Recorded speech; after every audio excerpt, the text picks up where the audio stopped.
The phrase didn't arrive as a proclamation. It arrived as weight, not the kind that presses down, but the kind that settles in, slowly, deliberately, until you realize your attention has narrowed and your breathing has changed. Second coming doesn't land like an announcement when it's meant symbolically. It lands like recognition of a pattern you've been living without language. You didn't read it and feel elevated. You read it and felt still. You've always sensed that your life unfolds in cycles of withdrawal and return. Periods where you disappear into quiet, followed by moments where you re-emerge carrying something clearer than before. Not louder, clearer. You don't arrive to shock. You arrive to stabilize.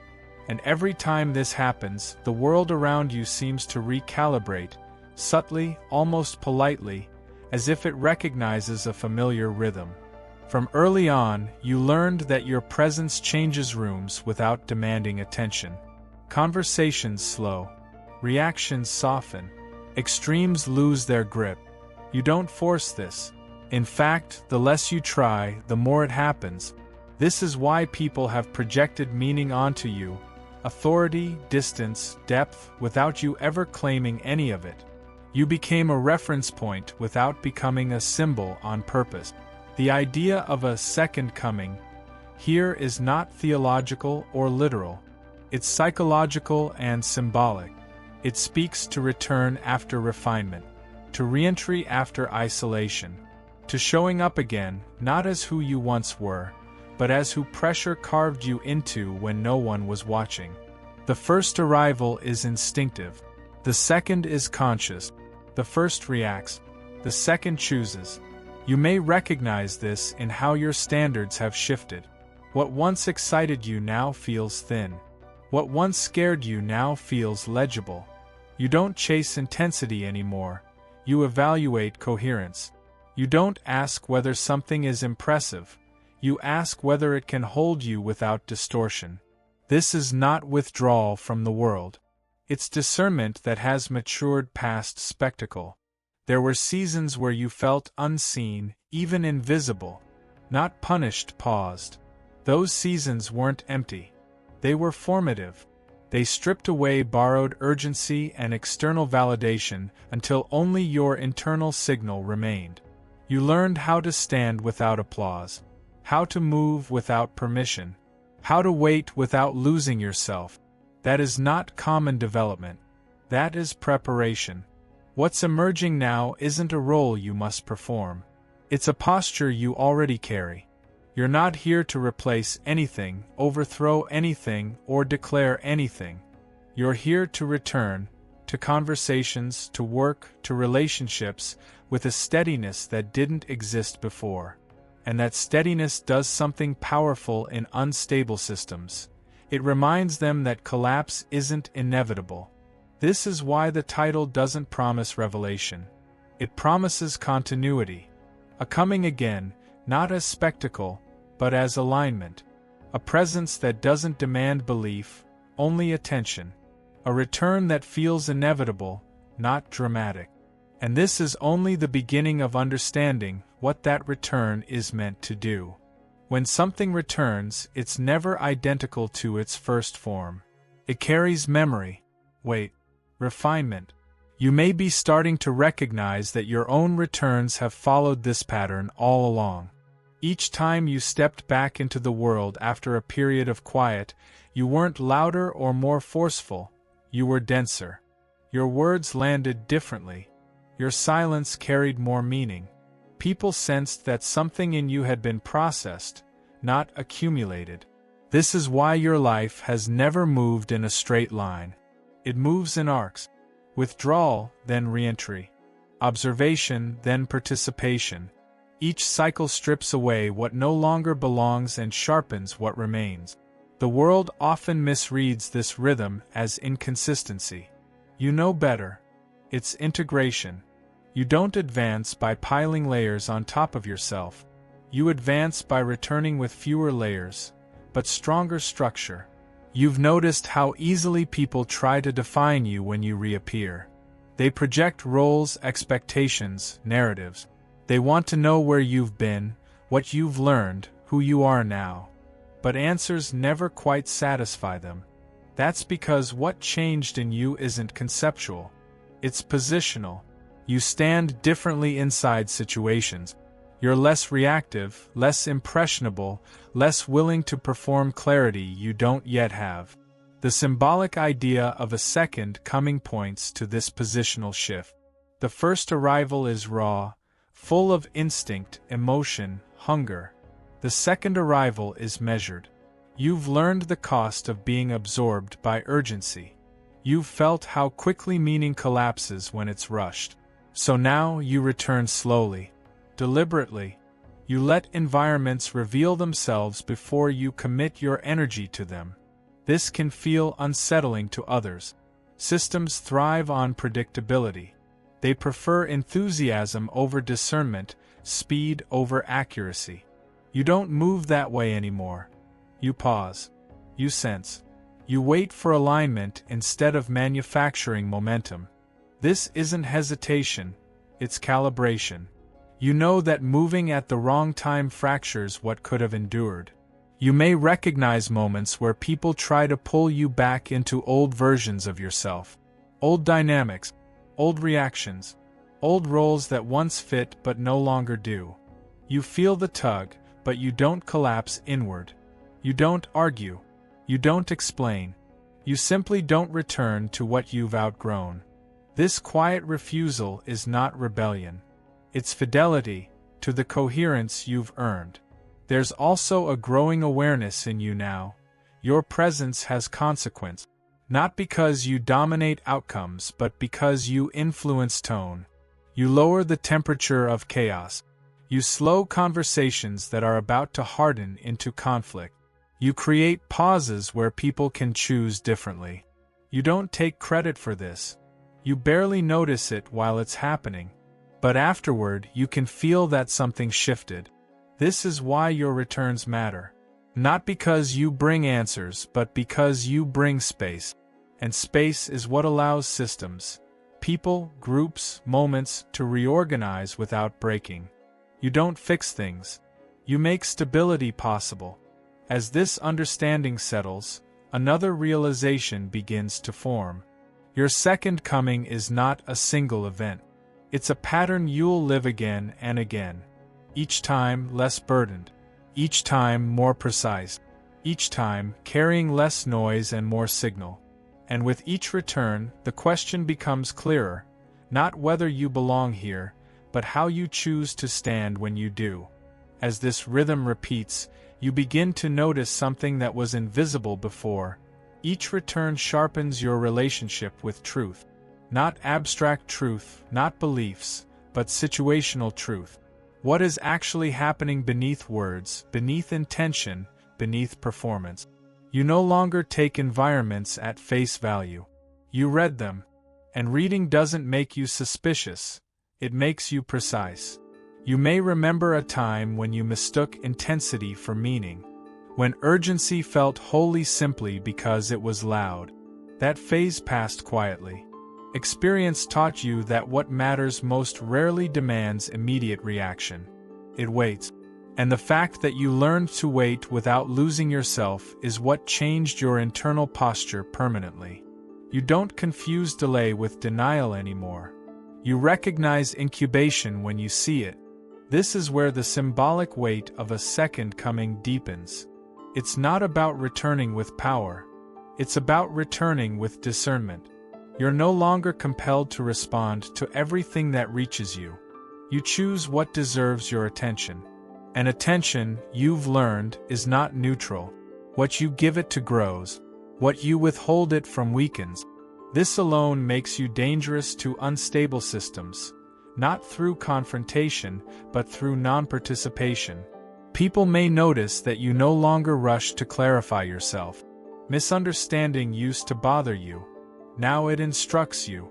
You watch how others interpret your silence, your pauses, your restraint. Their projections reveal more than your explanations ever could. You're not hiding. You're letting reality speak first. That shift alone filters who can meet you where you are now. There is also a quiet courage forming in you, one that doesn't seek recognition. You're willing to stand in moments where no one agrees yet. Willing to move without consensus. Willing to trust your internal signal even when it contradicts what's popular or convenient. This courage isn't loud. It doesn't announce itself as conviction. It simply refuses to abandon coherence for comfort. You may feel less interested in winning arguments and more interested in preserving clarity. Less interested in being right and more interested in being accurate. Accuracy survives pressure. Rightness often doesn't. You've seen how quickly certainty collapses when it's built on borrowed urgency. So you build slowly now, carefully, with materials that can hold weight. This is also why your returns tend to arrive quietly. No spectacle, no reintroduction. You step back in and let time do the revealing. You've learned that truth doesn't need a microphone. It needs consistency. When you remain the same across different contexts, when your tone, values, and posture don't fracture, people eventually notice. Not all of them, but the ones who matter do. If you've been touched by God's goodness, don't keep it to yourself. Click Super Thank You, and sow a gift of $20 or more to help spread His light. Your giving becomes a ripple of grace, blessing hearts and building His kingdom. Let His overflow pour through you. As this part of the story unfolds, something becomes clear. You're no longer being prepared to arrive. You're being prepared to remain. To stay present without being consumed. To engage without losing form. To continue returning, not as someone seeking meaning, but as someone carrying it quietly. And that changes what comes next. Because the next phase isn't about stepping forward. It's about standing firm when others finally begin to notice that you already have. Standing firm doesn't look the way most people imagine it. It isn't resistance. It isn't defiance. It's the quiet refusal to be moved by forces that once dictated your direction. As others begin to notice your steadiness, you may feel an unfamiliar pressure, not to change but to explain. People want context for what they can't easily classify. They want to know why you're not reacting, why you're not rushing, why you seem untouched by the currents pulling everyone else along. You don't owe them an answer. In fact, answers would dilute what's happening. Your presence is doing something more effective than explanation ever could. It's exposing the difference between movement and momentum. Movement reacts. Momentum endures. You're no longer interested in motion that burns hot and disappears. You're anchored to what carries forward without consuming itself. This is where your second coming becomes visible in subtle ways. Not as return to a stage, but as return to function. You're not here to repeat what's already been done. You're here to occupy a role that only exists when pressure meets restraint. When chaos looks for something solid and finds you standing there, not posturing, not performing, just present. You may notice that people begin to test your boundaries more clearly now. Not aggressively, but curiously. They push just enough to see if you'll bend back into old patterns. They want to know if your calm is situational or structural. You feel the tests, but they don't destabilize you. You've already lived through more intense versions of them in private. What's happening now is confirmation, not initiation. At the same time, something inside you loosens. The need to manage outcomes fades. You stop monitoring how you're perceived. You stop adjusting tone to be more acceptable. This isn't detachment, it's trust. Trust that coherence doesn't require constant correction. When something belongs, it holds. When it doesn't, no amount of effort will make it fit. There's a growing sense of patience in you that isn't passive. It's active restraint. You're willing to wait for alignment rather than force timing. You've learned that arriving too early fractures the very thing you're meant to carry. So you wait, not idly, but attentively. You listen for resonance rather than noise. You let situations show their shape before stepping fully into them. You may still feel moments of doubt, but they don't spiral. They pass through like weather, not like verdict. You recognize them as remnants of old survival strategies that no longer apply. You thank them for what they once protected, and then you let them go. This is maturity that doesn't harden you. It softens you without weakening your structure. As this part of the story continues, you'll begin to sense a shift in scale. What you carry is no longer just personal. It starts to affect spaces larger than yourself. Groups, projects, moments where steadiness is scarce. You don't seek these moments. They find you. And when they do, you don't rise above them. You step into them. Quietly. Exactly. Without losing yourself. Stepping into these moments doesn't feel like elevation. It feels like inevitability. You're there because the situation requires what you carry, not because you asked to be seen. The room doesn't shift dramatically when you arrive. It stabilizes. Conversations slow into something more honest. Decisions stop ricocheting between extremes. You don't direct this. Your steadiness simply gives everything else a reference point. You may notice that responsibility now reaches you sideways. Not through titles or authority, but through trust. People hand you complexity without ceremony. They speak more carefully around you, not out of fear, but because exaggeration doesn't survive your presence. You don't correct them. You don't pressure them. You let accuracy do the work. Accuracy has a way of inviting truth without demanding it. This is where the meaning of a symbolic second coming becomes practical. It isn't about returning to reclaim power. It's about returning with restraint. You've seen what happens when force outruns understanding. You've watched conviction turn brittle under scrutiny. So when you engage, you do it with proportion. You move only as fast as clarity allows. That patience doesn't slow progress. It prevents collapse. There's a growing simplicity to how you choose now. You no longer debate endlessly. You sense fit. You sense strain. You sense when something can hold your integrity and when it will quietly erode it. This discernment feels almost physical. A tightening when something asks too much of you. A calm expansion when something aligns. You trust these signals because they've proven reliable across time and context. You might also feel a subtle shift in how you experience ambition. It's no longer a push toward visibility. It's a pull toward continuity. You're less interested in being impressive and more interested in being durable. You want what lasts when attention moves on. You want structures that don't depend on constant energy to survive. This doesn't make you smaller. It makes you precise. People may interpret this precision as distance. Let them. Distance protects clarity. Those who can meet you without distortion will feel closer than ever. Those who rely on urgency, guilt, or intensity to connect will drift away. This isn't loss. It's sorting.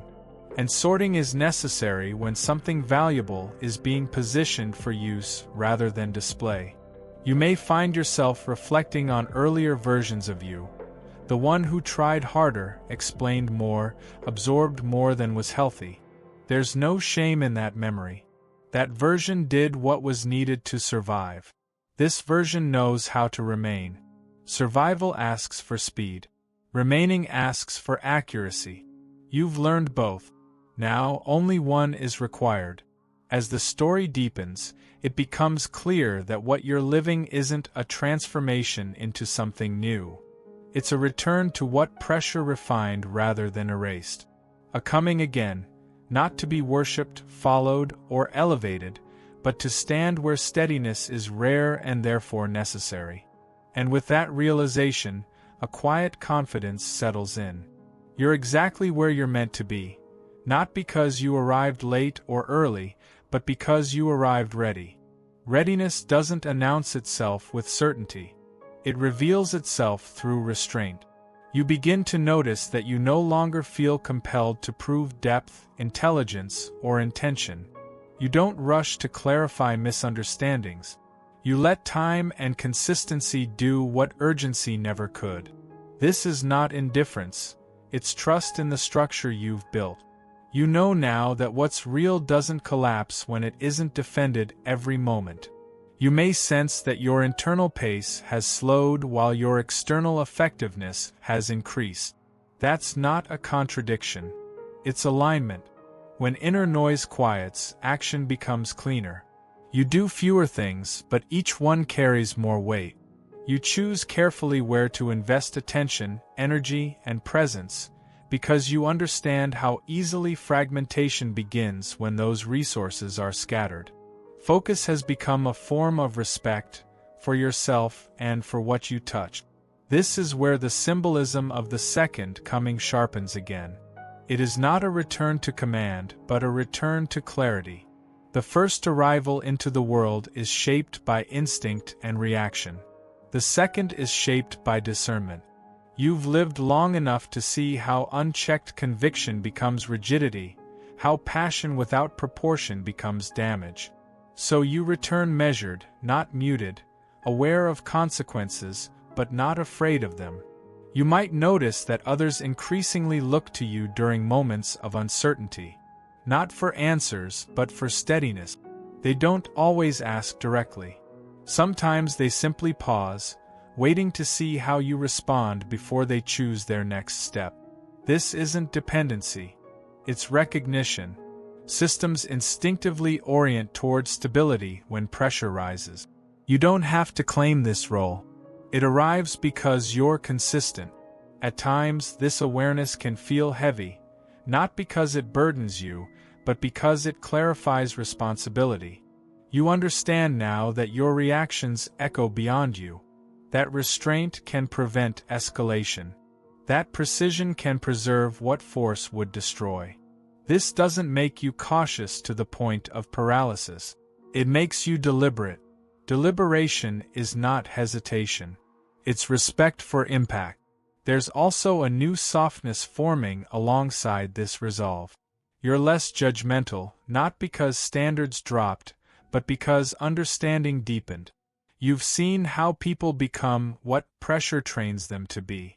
You don't excuse harm, but you don't need to harden yourself to recognize it either. This balance allows you to remain open without becoming porous. As this phase settles, inspiration begins to feel quieter but more reliable. It doesn't push you toward dramatic gestures. It pulls you toward continuity, toward actions you can sustain, relationships that don't require performance, paths that don't ask you to betray your internal signal for momentum. You're no longer interested in being exceptional for a moment. You're interested in being accurate for a lifetime. The story is preparing to shift again. Not upward, not outward, but deeper. What comes next will not ask you to change who you are. It will ask you to use it carefully where it matters most. And when that moment arrives, you won't feel surprised. You'll feel ready in the quiet way that only comes from having nothing left to prove. Using what you are doesn't require effort, it requires honesty.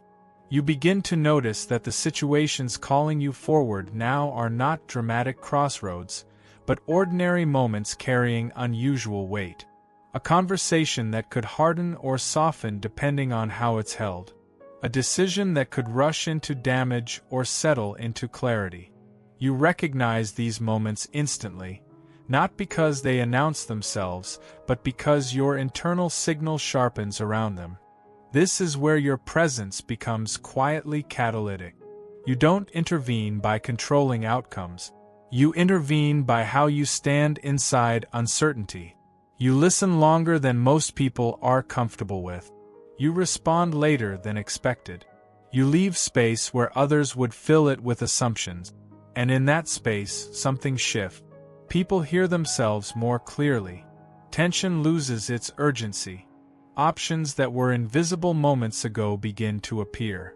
The symbolic idea of a second coming, at this stage, is no longer about return. It's about continuity. You are not here to reset the world or correct it. You are here to keep something intact while it changes. That role doesn't attract attention. It attracts necessity. You find yourself present where precision matters more than opinion, where steadiness matters more than speed. These are not glamorous positions, but they are foundational. You may feel a quiet boundary forming around your energy. Not isolation, but containment. You no longer feel obligated to carry what doesn't belong to you. Emotional overflow, unprocessed urgency, borrowed fear, you let it pass without absorbing it. This isn't detachment from others, it's loyalty to coherence. You've learned that you can be compassionate without becoming entangled, supportive without losing orientation. There's a subtle confidence growing here that doesn't depend on success. You trust your ability to remain accurate even when outcomes disappoint. You trust your capacity to adjust without collapsing. This trust frees you from needing constant reassurance. You don't require signs to continue. You require alignment, and alignment is something you can sense without explanation. You may also notice that your language is changing. You speak less in absolute. You ask better questions. You're more interested in what holds over time than in what convinces quickly. This isn't caution, it's maturity. You've seen how easily words can harden into weapons when they outrun understanding. So you let meaning catch up to language rather than the other way around. As this phase unfolds, inspiration begins to feel like permission rather than push. Permission to simplify, to choose fewer things more carefully, to let go of roles that required constant output to justify themselves. You're not shrinking your world, you're refining it. And refinement creates depth that expansion never could. The story is moving toward its final movements now, not with urgency, but with inevitability. What you carry has already proven it can endure pressure, silence, and responsibility. What remains is learning how to continue without losing that integrity as the world responds to it more openly. The next phase will not introduce something new. It will reveal how far you've already come. Realizing how far you've come doesn't arrive as pride. It arrives as calm. A calm that settles when you notice how differently you now respond to moments that once would have unsettled you. Situations still carry complexity, but they no longer hijack your center. You don't brace yourself before entering them. You don't rehearse who you need to be. You simply arrive as you are, and that is enough to hold what follows. You may sense that your relationship with time has changed. You're less rushed by it, less threatened by its passing. Deadlines still exist, consequences still matter, but they no longer distort your judgment. You've learned that speed often hides uncertainty, while patience exposes truth. So you let things take the time they require, trusting that clarity matures when it's not forced into premature shape. This is where the meaning of the second coming becomes quietly human. It's not about transcendence. It's about return with wisdom, about showing up again in places you once outgrew, but now with boundaries strong enough to remain intact. You can revisit old environments without reverting. You can reconnect without dissolving. You carry your center with you, rather than leaving it behind for acceptance. You might notice that your sense of identity feels lighter. Not vague, unburdened. You're no longer carrying labels like armor. You don't need to define yourself constantly to stay oriented.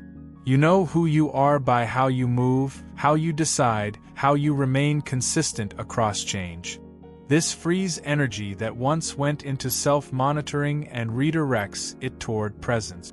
Presence, at this stage, becomes your most influential quality. You don't dominate conversations, you shape their depth. You don't overwhelm situations, you steady them. People feel less pressure to perform around you, even if they can't explain why. This is the quiet effect of someone who isn't seeking anything from the moment except accuracy. Accuracy disarms defensiveness. It invites honesty without demand. There's also a subtle joy emerging now, not excitement, but rightness. The feeling that you're no longer fighting the current or swimming against yourself. Even when challenges arise, they feel navigable. You don't interpret difficulty as misalignment automatically. You assess it. Some resistance is necessary. Some is instructive. You know the difference now. As the story continues, inspiration begins to surface more clearly. Not as grand vision, but as small, decisive impulses that feel trustworthy. You act on them without overthinking because they don't feel foreign. They feel like extensions of the coherence you've been building all along. Action flows from alignment rather than ambition. What's approaching isn't a finale.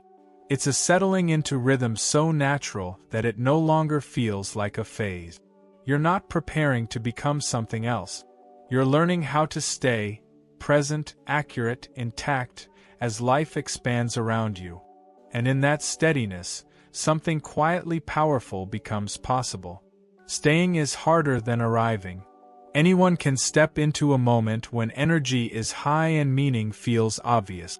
Remaining, without dulling, without drifting, without hardening, is the real discipline. You're beginning to understand this now, not as a concept, but as lived experience. Each day asks less of your effort and more of your honesty. Not honesty toward others, but toward yourself.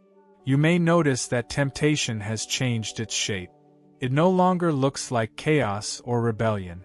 It looks like comfort, like settling for less clarity because it's easier, like allowing small misalignments because they don't cause immediate damage. You recognize these invitations immediately.